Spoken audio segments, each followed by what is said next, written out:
तो मेरे प्यारे भाइयों, मैंने कहा चलो आज आपको इस चीज़ का भी दीदार करवा देते हैं। ये बहुत ही अलग क्वालिटी की बहुत ज़बरदस्त फिश है। सुचल इसका सालन बनता है, बहुत टेस्टी सालन बनता है।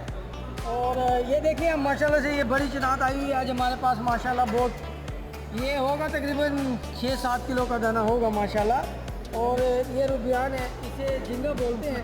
ये हमारे पाकिस्तान में तो लोग इससे डर जाते हैं। और जनाब ये शंकर है, इसे शंकर बोलते हैं। बहुत इसका बहुत वीआईपी टेस्ट होता है। कभी आए इसे लाजमी टेस्ट करें आप। माशाल्लाह ये फस्कर है माशाल्लाह। ये तो मैं कह रहा हूँ कि बस इसके ऊपर तो एंड है। आप खाएंगे तो फिर बताएंगे आप। ये गरफा है, गरफा। हाँ, ये नहीं खाए तो फिर कुछ भी नहीं खाया। इसे खाएं सही, एक बार आए देखें मार्केट